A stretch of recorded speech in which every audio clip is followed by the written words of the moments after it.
And we're back with another episode of Gladio for Europe. I'm Russian Sam, and I'm joined as always by my co-hosts Liam. Hey! And Sam B. Hello.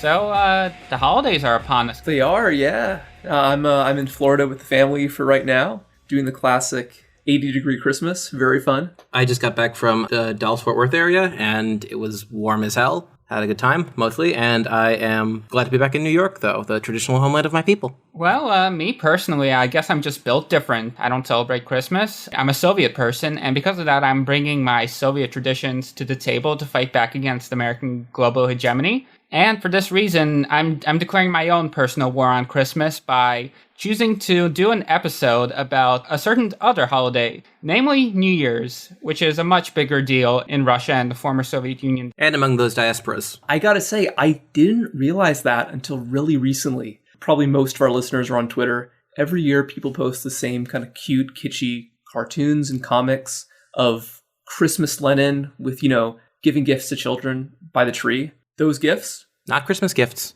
New Year's gifts. And that tree, a New Year's tree. Yeah, very different. Very, very different. Don't confuse the two. Yeah, so as we'll talk about in this episode today, most traditions that we associate with Christmas in the US, many or most of them do have an analog in Russia and the former Soviet Union, except over there, they are not Christmas traditions, they are New Year's traditions.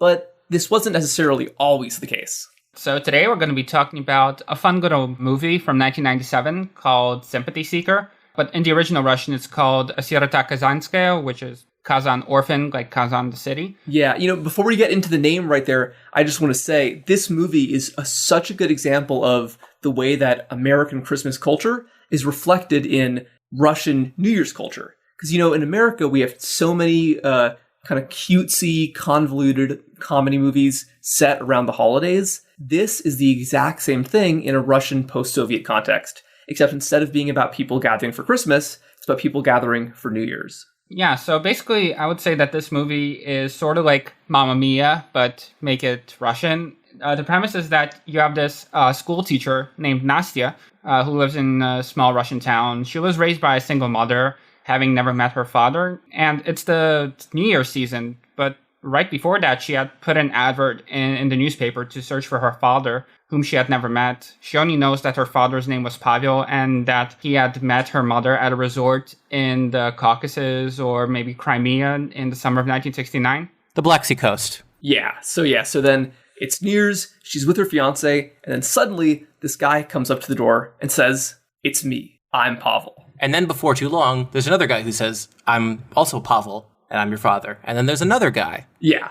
So you've got three men all claiming to be this woman's father that all say they were the Pavel who met her mother 30 years before on the Black Sea coast. This is really an A-list cast in terms of the talent they got. This movie was really made on a shoestring budget, and you can see it in terms of the production value. But the acting is great. I especially like the cosmonaut. He's very fun. Yeah, we should probably mention. So they're all three of the guys named Pavel. One of them is a traveling magician, one of them is a cosmonaut, and then one of them is this rough and tumble ship's cook who never left the Navy. Yeah, and all of these guys, they all passed away in the last couple of years, unfortunately, but they all have a massive filmography. Most famously, 17 Moments of Spring, which is sort of like this 60s spy epic television series. Yeah, and two of the Pavels actually were major characters in that series. And unfortunately, the 90s were not the greatest time for Russia. Largest peacetime life expectancy drop in, I think, modern history.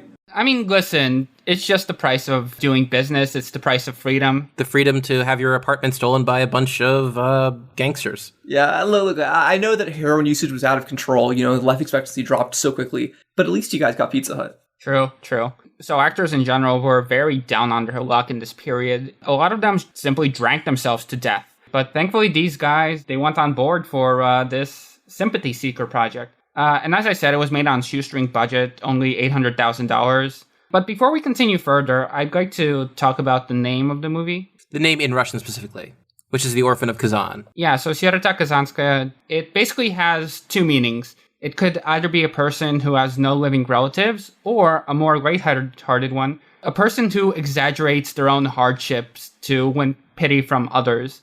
So I just say I was kind of confused by this because why is Kazan mentioned in this? And The origin's pretty funny. Yeah, so according to the popular etymology, when Ivan the Terrible conquered Kazan in 1552, which at that point had been the capital of the rump state left behind by the Mongols, the Golden Horde, basically he was bombarded with petitions from the Tatar nobility who were all rushing to tell him that they had converted to Orthodoxy and basically inform him that they're having a very hard time because their city got sacked, so they were trying to extract basically gifts and favors, and oftentimes they would refer to themselves as orphans in these petitions, sort of in the sense of, like, we're left without a state, and now, as the head of state of our conqueror, you are our father, so please take care of us. And a possible alternative here is that after the capture of Kazan, there would have been a proliferation of people fleeing the city, so you would have had beggars in other Russian towns claiming to be orphans from the city. And ultimately, the expression entered the Russian language with a very, sarcastic tone, as you can tell.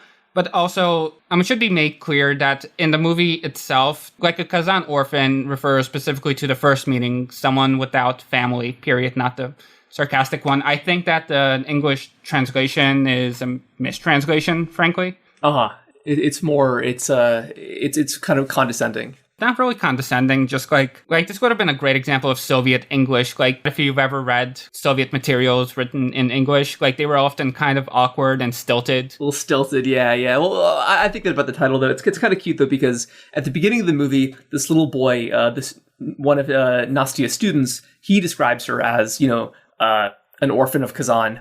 But then in a way, as the movie progresses, we see that all of the three men who might be her father, they kind of also are. Because just like her, they are celebrating years alone. And that's part of why they're going to find her, to find the person that they believe is their daughter. Yeah, and a lot of them came a very long way to find her. The one who's a cook came from Japan, then to Vladivostok. Yeah, the Kazanavas from Kazakhstan. Which would make sense because that's where all the spaceships are launched from. Oh, of course. Yeah, still to this day. I think Russia still leases that land.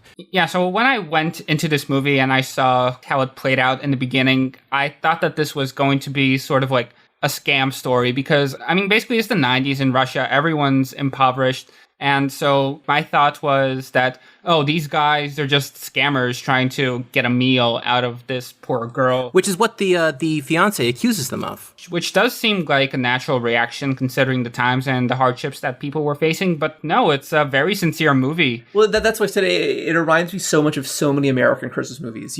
It's almost saccharine. It's very sweet, but it's funny enough that it's not too cloying, And I think that it's a good movie.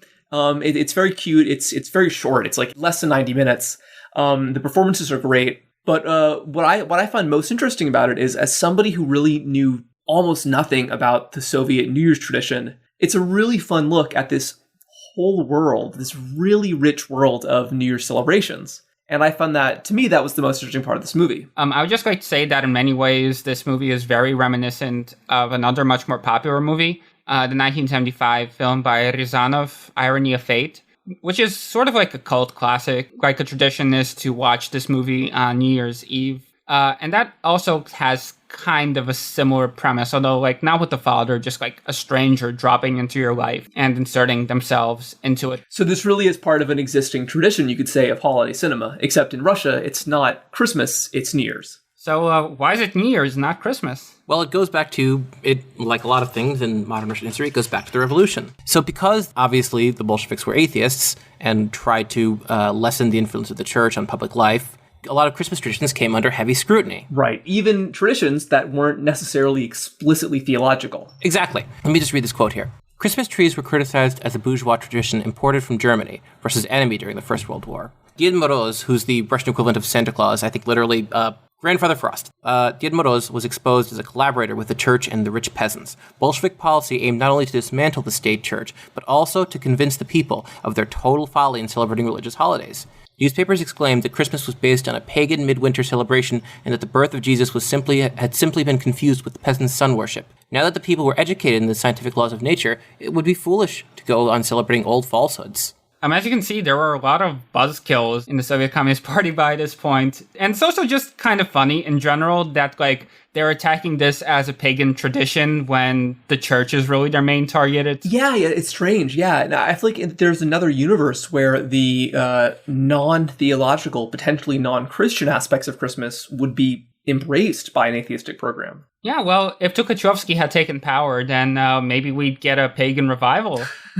Yeah, there was a lot of weird ideological stuff at this time. But I guess now I think about it, in a way, these traditions did come back, except they didn't come back as Christmas traditions. And I guess because what's crazy is that, like you said, like Christmas as an idea, because of its theological origins, was really reviled by the early Soviet state, which I didn't realize. What's kind of interesting is that Christmas in 1929 was actually made to be a working day, where suddenly Soviet workers no longer had the day off. It kind of reminds me of some of the things you saw in the French Revolution with, the whole cult of the supreme being and the replacement of all those Saints' Day and holidays with this festive period at the end of the calendar. Yeah, and I think in both these cases, I think the intentions are definitely good-hearted. It's just that on the ground, everyday people, and I would say maybe especially workers, don't want their holidays taken away. Exactly. It's a time of bonding with family, of being off from work. It's nice. Everyone loves Christmas. Everyone. Yeah, and Christmas and other Christian holidays also weren't the only target of these kinds of campaigns. Like, I remember reading a couple of years back when I was still in grad school, an article from 1929 where they talked about how they had made Yom Kippur into a working day so that Jews would also shed their superstitious beliefs. I can't even imagine how hard it must have been to be like,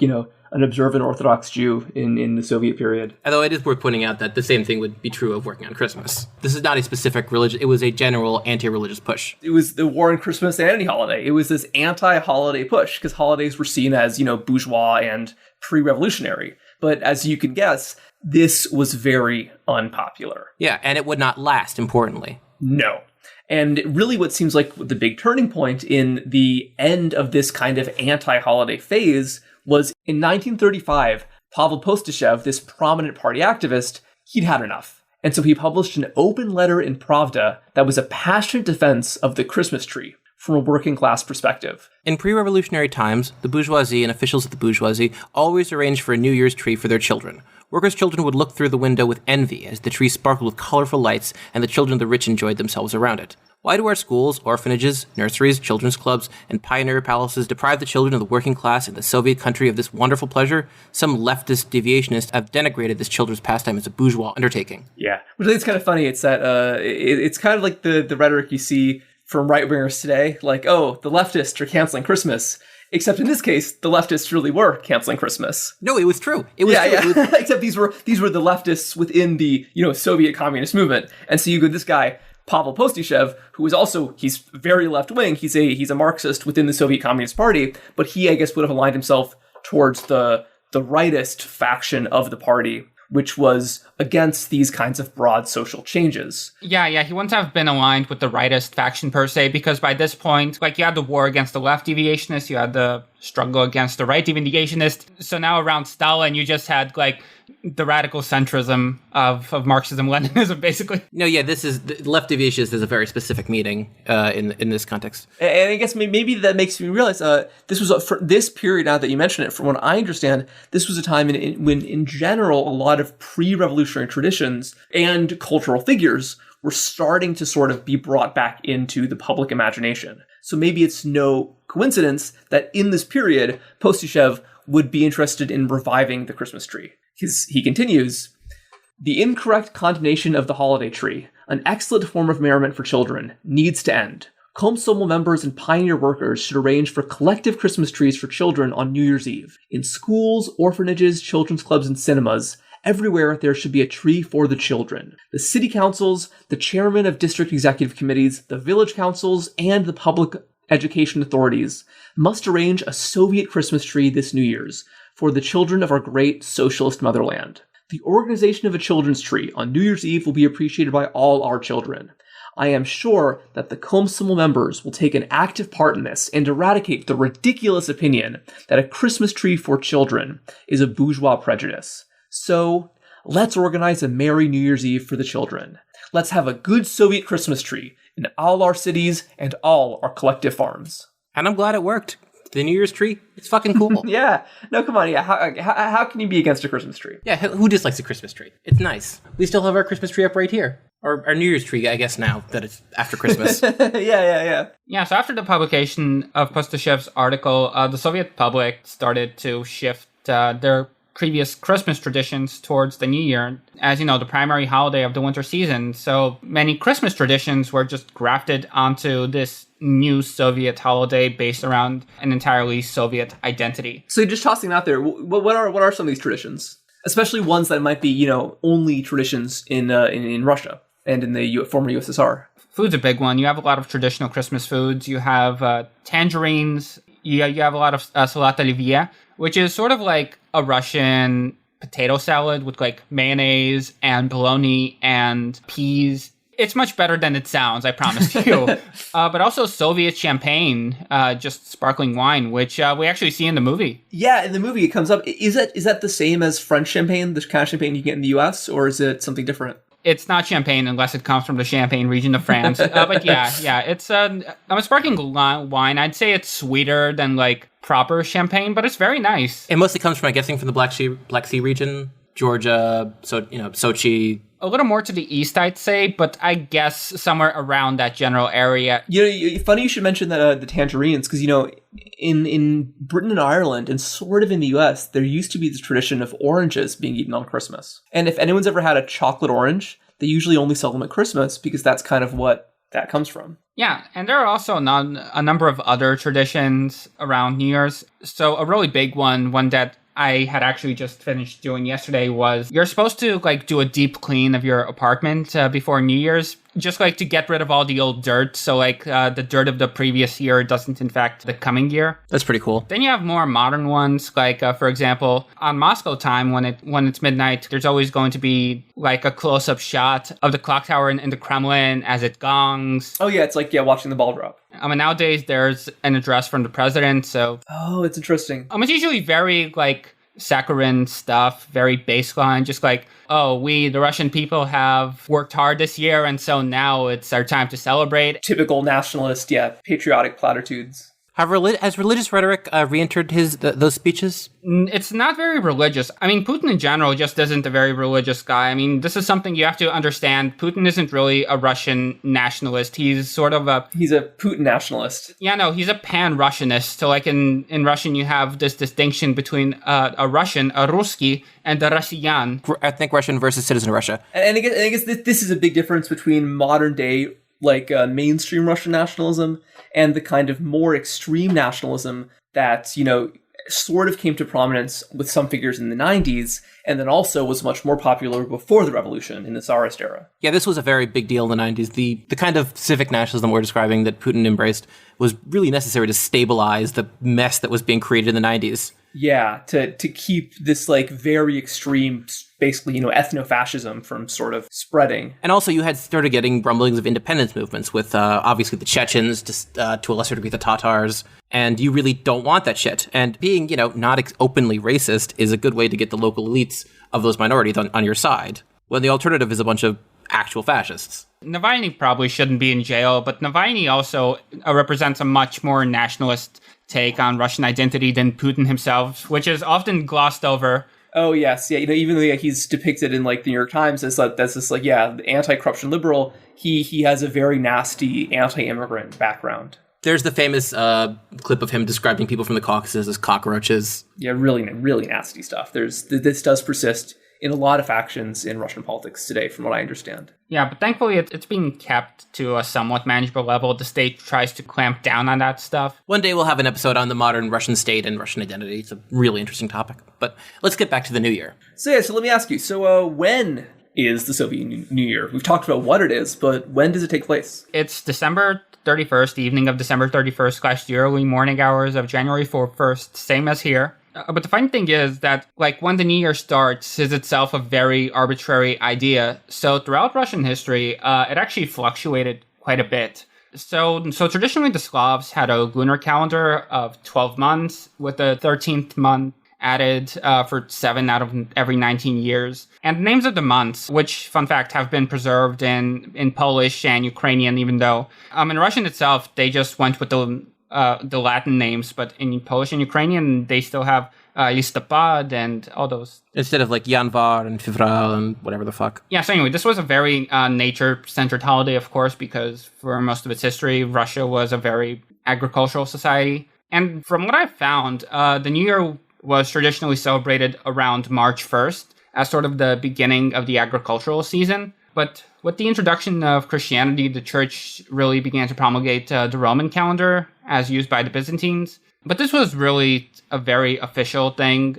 The commoners continued to track their lives according to the old way for centuries. So years were marked in the Greek way, as in they were counting from the beginning of the world. If you remember our Kievan Rus episode, when we read passages from the Povest Временных Лет, all of the years given in the original manuscript there are these like Greek style. The year 6,800, yada, yada, yada. So the years were marked in the Greek way from the beginning of the world. But otherwise, as I said, this didn't really leave a mark in the lives of ordinary people. But they started to tinker with that stuff as early modernity began. So in 1492, not only did Columbus sail the ocean blue, but over in Russia, the new year was moved to September 1st. Why, you ask? I have no idea. Yeah, but for some reason they decided to move New Year from March to September. It's funny. It's if they're going off of like the American school calendar or something. But finally, 200 years later, it got moved yet again. So we've already mentioned Ivan the Terrible. Now let's mention one of the only other Russian czars that most Americans have ever heard of,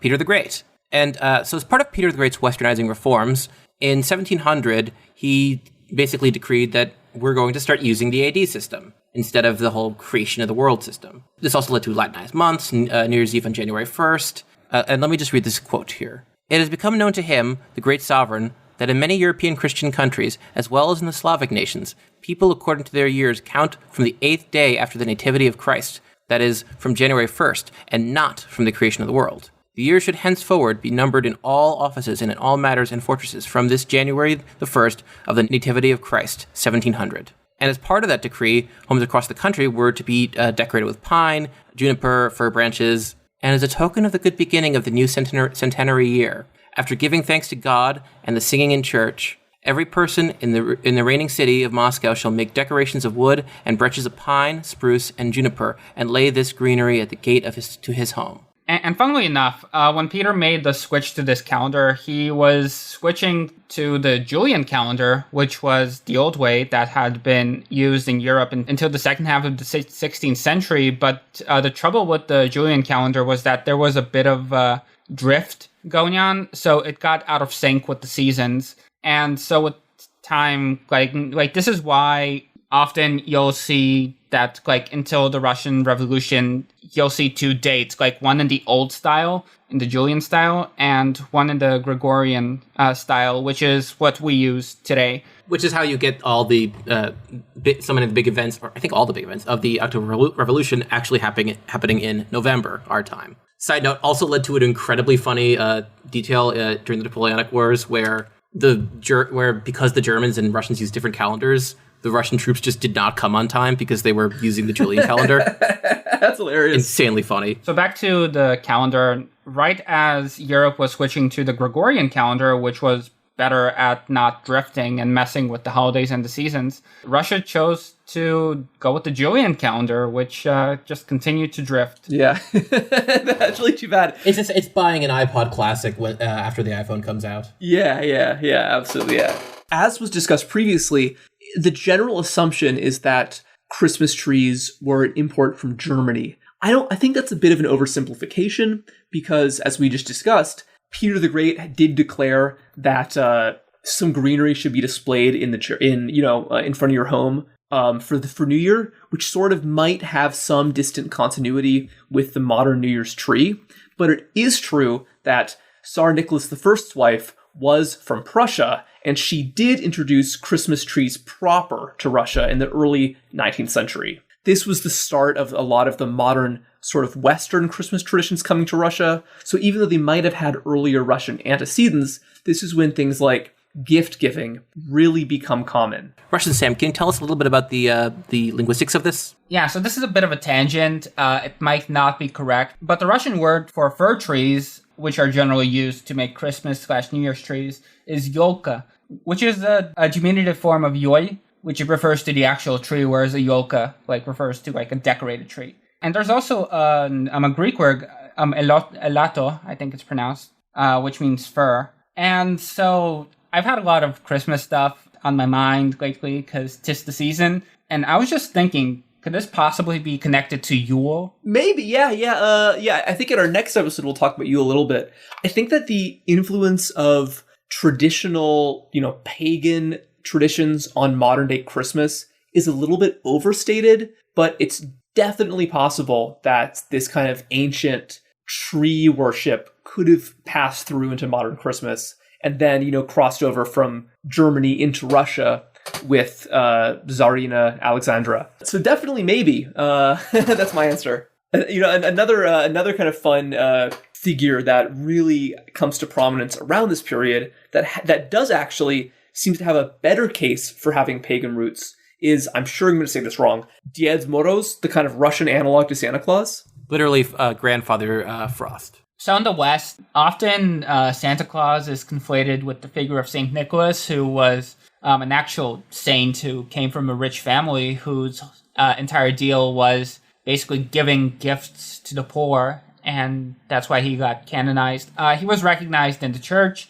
He was always very popular with sailors in particular. But by the second half of the 19th century, as there's more and more European influence on Russian culture. Particularly from Germany. Yeah, so in the second half of the 19th century, Saint Nick sort of became associated with Santa in Russia as he had been in the West. But there was also sort of a competing figure by the name of Ded Moroz, who also appears in the movie we watched. Yeah. Well, the third Pavel shows up as Ded Moroz, carrying this New Year's tree and wearing basically the traditional American-style Santa costume. Yeah, it's still recognizable to us as Americans as, oh yeah, that's Santa. Yeah. So, before we talk about the origins of Ded Moroz, are there any ways that he is distinct from Santa Claus as Americans will know him? Nowadays, not so much, because there's been a lot more American influence. Doesn't he have an assistant? Yeah, he has an assistant. Her name is Snegurочка. She's sort of the snow maiden, and she's his granddaughter, I believe it is.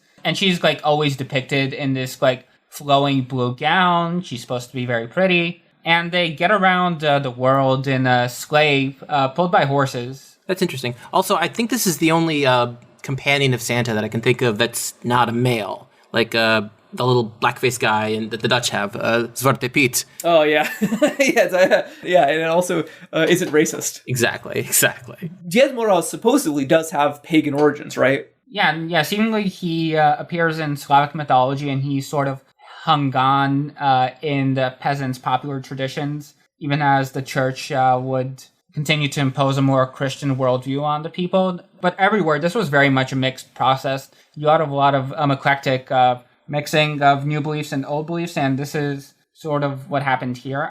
So originally, Ded Moroz was sort of like this frost entity, sort of one of many natural forces personified. He could be good, he could be evil, it just depends on how you address him. And if you show him proper respect, he'll be fine. So, naughty or nice? Definitely not a kindly gift giver. Yeah, but not evil. Does he give you coal in a stocking? Well, the reward for placating him is to not have your crops frozen over right after you plant them. Okay, so you don't starve to death if you're nice to this old man. As I said, with Christianization, it's almost always the case that vestiges of old traditions will hang on. And in the case of Ded Moroz, this was preserved in the tradition of Klikanje Moroza, which is sort of like the calling of the frost, which would happen either on Christmas Eve or Christmas Day itself. And what they would do is the oldest member of the household would bring a bunch of food, traditionally porridge, pancakes, and kisi, which is sort of like this fruit jelly sort of dessert.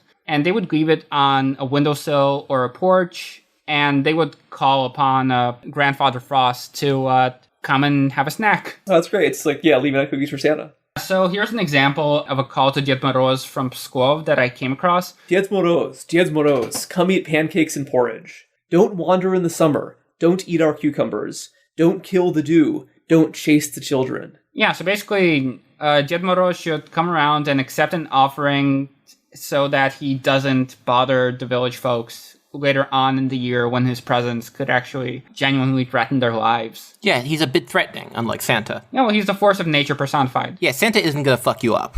I guess he could damage your chimney a bit, but that's it.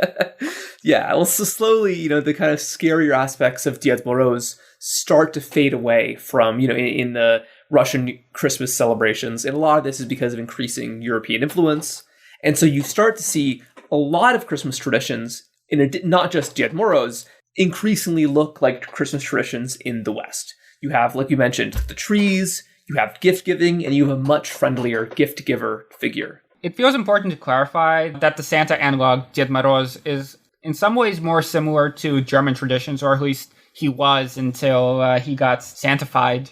Like in the German traditions, you have figures like Krampus and Belschnickel, which if you've watched The Office, you might remember Belschnickel from a particular episode. So he could either bring gifts to nice children, or if he decided that you've been behaving poorly this year, you might expect to get a very light flogging. And we should mention that although Dia de Muertos is a very popular New Year's figure in Russia today, there was initially some hesitation about this figure within the Soviet government. And that as they were building the new Soviet New Year's program, there was some concern about whether Dia de Muertos was too religious or was just, too old-fashioned for the new Soviet world. You dug up, Russian Sam, this pretty funny cartoon from 1928, if you want to describe it. This is on the Wikipedia page for Christmas in Russia. It's from the Ukrainian edition of Pravda, which was the official state newspaper. And it sort of shows Ded Moroz dressed up as a priest, carrying with him some kind of ark that looks like a church, as he's being chased by a boy who is wielding a Christmas tree as a weapon. Which, by the way, that boy is buff as shit. He's gotta be if he's carrying a fucking Christmas. Yeah, no, it's the power of communism. You can lift up an entire tree and whack at these ancient creatures. I mean, the former Soviet Union has produced a lot of people in wrestling and such. Yeah, and so the caption on this image says, "Get z našeho pobytu, get out of our lives." Dude, if I see Santa, it's fucking on site. I gotta say, this comic, I believe, was in Ukraine in 1928. I hate to say it, but I think maybe they should have remembered that if you want a good harvest in 1928, maybe you shouldn't forget to placate Ded Moroz. Oh, Jesus. Well, in any case, eventually Ded Moroz would return to Soviet popular culture. And from what I understand, Russian Sam, Ded Moroz, like you said, he's bigger than ever, right? He's this very popular figure today. Yeah, he's very popular in some places, but in other places that are heading towards a more Euro-American orientation, they're having a bit of a culture war about this. Yeah, let's talk about Ukraine. There's a lot of controversy in Ukraine over Ded Moroz and the idea that there is a need to create a separate Ukrainian cultural institutions and figures separate from Russia. I mean, the most obvious manifestation of this is the split in the Orthodox Church we've seen. How, yeah, after many centuries, there is now, from what I understand, there's now a separate Ukrainian Orthodox Church that now exists. Yeah, which is was a huge deal and still is. I don't think it's really fully resolved yet, but it's happened. It's there now. You can't really go back on that. But anyways, so this is from a Russian language Ukrainian news site. Kiev, at the site of the main Christmas tree of the country on Sofia Square, will no longer feature Ded Moroz. The organizer of the capital celebration, Igor Dubrotsky, announced to the residents and guests in Kiev that they will now be greeted by St. Nicholas. We have been popularizing the idea for a long time now, and it has taken on a mass character. Ded Moroz is a fictitious character and a relic of the Soviet past. We need to do away with him, Dubrotsky said in a comment to the Vesti newspaper. God, I love that quote. Ded Moroz is a fictitious character. Santa, however, is real.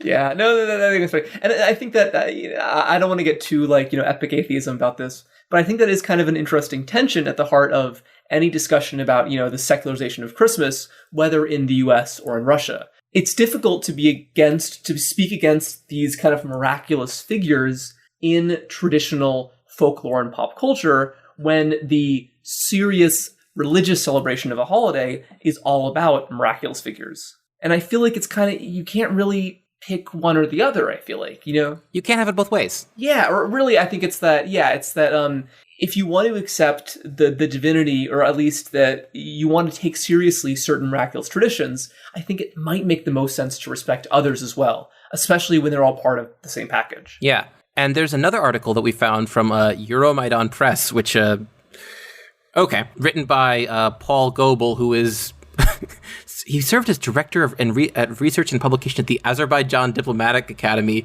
and also worked for the State Department and the CIA and Radio Free Europe, Radio Liberty. So this is from from the lips of empire. Here we go. This is this is the American perspective on the American state perspective on this issue. It's the perspective of the psychos that America is backing in Ukraine.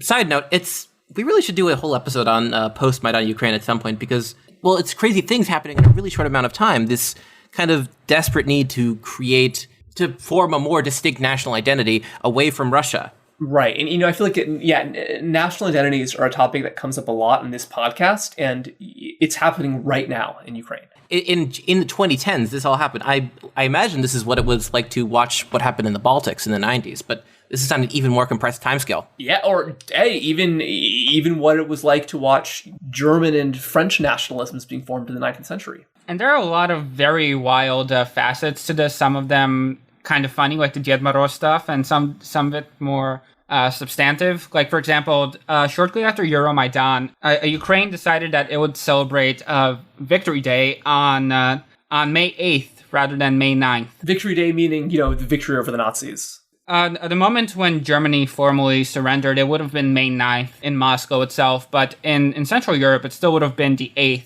So you have a different day in Europe and in Russia. And in recent years, this has taken on a very political attitude, sort of, where it's like, we can't possibly celebrate this on the same day. Each of us has to have our own separate day to commemorate this, And so Ukraine, which was part of the Soviet Union and which was one of the republics hardest hit by the Nazi occupation, now decides that it's going to go the way of Europe and celebrate it on May 8th as a fuck you to Russia. It's incredibly weird to see one of the biggest victims of German aggression decide that they want to be part of the Merkel Reich and to just orient themselves towards German economic hegemony. But whatever. So I'm just going to read a bit of this.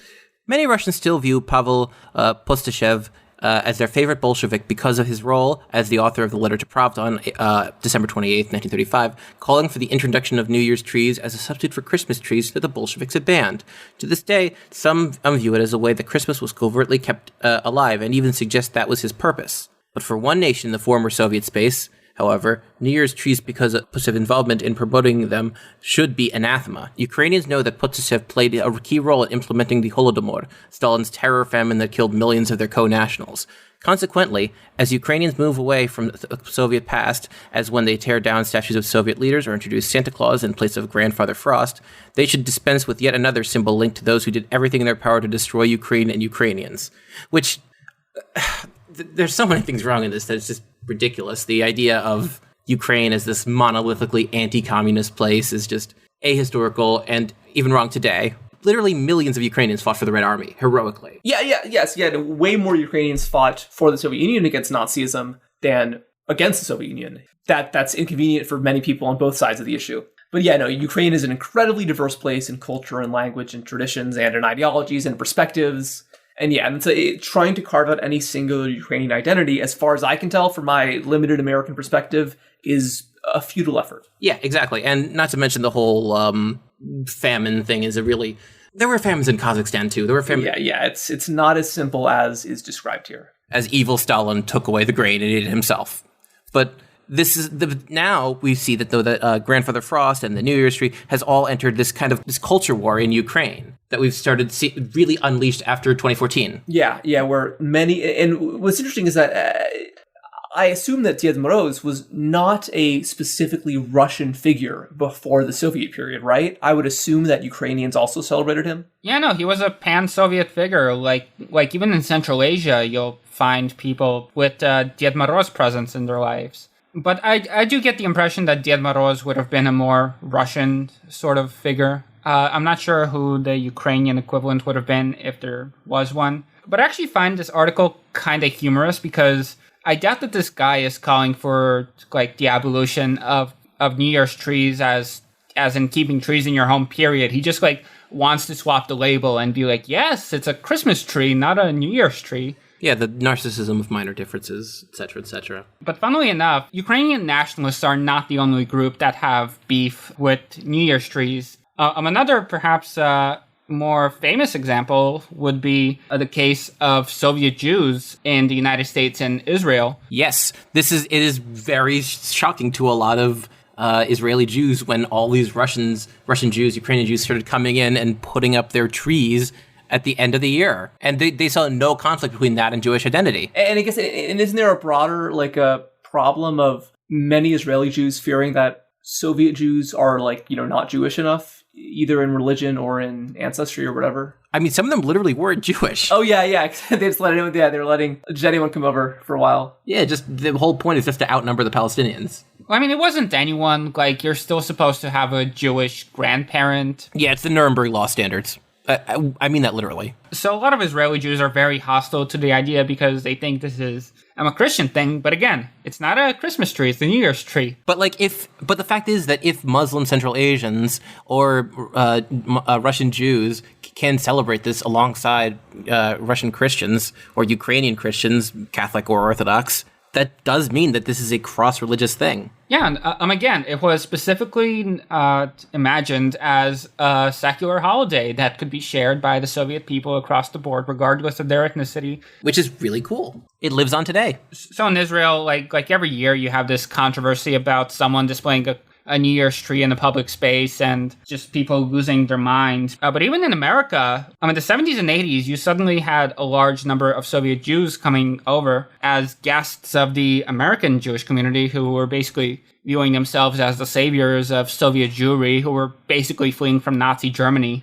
And like, a lot of our cultural habits and customs were very off-putting to them, especially this New Year's tree thing, because they saw it as another example of Soviet Jews being turned into goyim, basically. Like, oh, you know, they eat pork, they have a New Year's tree. Like, how are these Jews exactly? As if American Jews don't also eat pork and you know. Yeah, but I mean, again, like, this had a bit of a different resonance because a lot of these organizations that would have been helping Soviet Jewish immigrants here would have been more religiously oriented. That's true. That is true. And these are traditions that still to this day persist in the Russian-American community, like the one you grew up in. Yep, I set up my New Year's tree yesterday, and it was a lot of great fun. I love not celebrating Christmas. I love holding on to my Soviet identity and setting up my New Year's tree, which, again, totally different. All right, well, yeah, this is a fun episode, and thank you so much, Russian Sam, for bringing this movie to our attention and sharing so much about, you know, these fun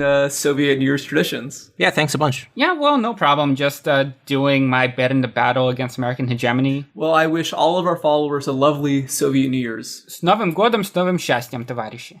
Yes, and of course, don't forget your pancakes for Ded Moroz. And if you want to leave us a nice present for New Year's Eve, we ask you to go to iTunes or Podcast Addict or whatever podcasting platform you may use and leave us a rating and or review telling other people that our show is worth listening to.